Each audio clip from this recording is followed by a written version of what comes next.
বন্ধুরা, একটি অত্যন্ত গুরুত্বপূর্ণ তথ্য আপনাদের কাছে নিয়ে এসেছি। মানে রক্ত বিক্রির চক্রের এবার কিন্তু পর্দাফাঁস। হসপিটালে চলছে গিয়ে মারাত্মক রক্তের ব্যবসা, যেই সমস্ত চক্রটা এবার কিন্তু সামনে এসছে। কি হলো চলুন আপনাদেরকে ডিটেলসে বলি, যেটা শুনলে আপনারা আকাশ থেকে পড়বেন। মানে ঘটনাটা এতটাই মর্মান্তিক। রক্তের দালাল রাজ, বুঝবেন, রক্তের দালাল রাজ বন্ধ করতে অল আউট অ্যাকশনে রাজ্য দুর্নীতি দমন শাখা। রক্ত বিক্রির অভিযোগে তদন্তে নেমে চাঞ্চল্যকর তথ্য এলো দুর্নীতি দমন শাখার হাতে, যেখানে রক্ত বিক্রির চক্রে এবার নাম জড়ালো সরকারি হাসপাতালের ব্লাড ব্যাংকের। রক্তদাতাদের কার্ড কিনে রোগীদের মোটা টাকায় বিক্রি করা হতো। বুঝতে পারছেন? মানে রক্তদাতা যারা রক্ত দিত তাদের কার্ড কিনে রোগীদের কাছে মোটা টাকায় বিক্রি করা হতো রক্ত। পূর্ব মেদিনীপুরের পাঁশকুড়া সুপার স্পেশালিটি হাসপাতালের 3টি ল্যাব টেকনিশিয়ানে মঙ্গলবার গ্রেপ্তার করা হলো। মানে 3টি ল্যাব টেকনিশিয়ানকে মঙ্গলবার গ্রেপ্তার করা হলো। দালাল চক্রের পর্দাফাঁস। রক্ত বিক্রির চক্রের তদন্তে নেমে সরকারি হাসপাতালের ল্যাব টেকনিশিয়ানদের সঙ্গে দালাল চক্রের আর্থিক লেনদেনের পর্দা ফাঁস করল রাজ্য দুর্নীতি দমন শাখা। বলছে যে দানের রক্তই, যারা রক্ত দান করতো দানের রক্তই বিক্রি হতো মোটা টাকায়।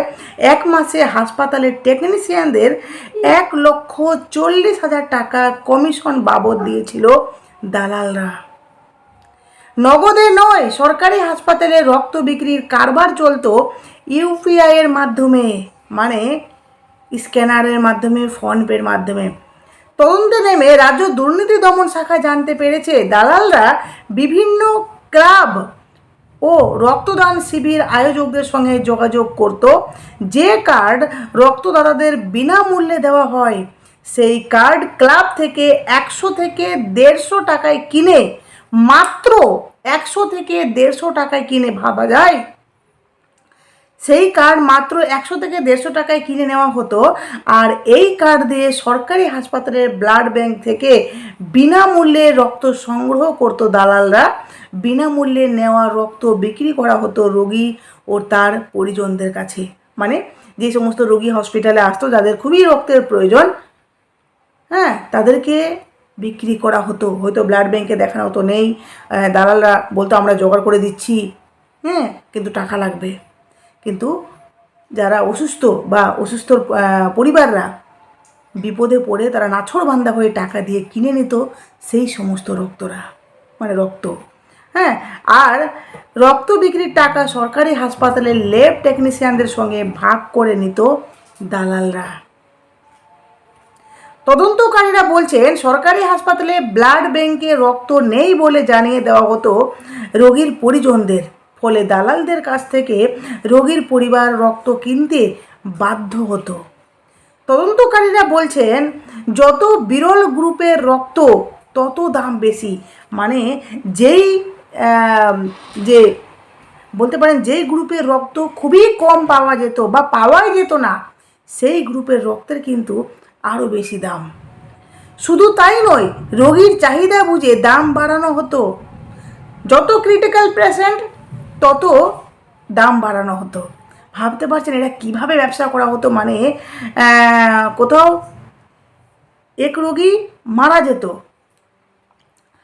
আর সেই বলতে পারেন যে সিরিয়াস রোগী, মানে সে প্রায় মৃত্যুর কাছাকাছি, সেই রোগীর কন্ডিশন দেখেও দাম নামানো আর চড়ানো হতো। বলছে যে 3,000 থেকে 10,000 টাকায় রক্ত বিক্রি হতো। যত ক্রিটিক্যাল কন্ডিশন তত বেশি দাম। সম্প্রতি পাঁশকুড়া সুপার স্পেশালিটি হাসপাতালে ধরা পড়ে এই দালাল চক্র, যেটা সরকারি হাসপাতালেই হতো এই সমস্ত চক্র। তারপর এই সরকারি হাসপাতালের 3 ল্যাব টেকনিশিয়ানকে এদিন তলব করা হয় রাজ্য দুর্নীতি দমন শাখার অফিসে। দীর্ঘক্ষণ তাদেরকে জেরা করা হয়, তাদের পরপর তাদের গ্রেপ্তারও করা হয়। বাবারে বাবা, ভাবুন কতটা, মানে আমরা কোথায় বসবাস করছি?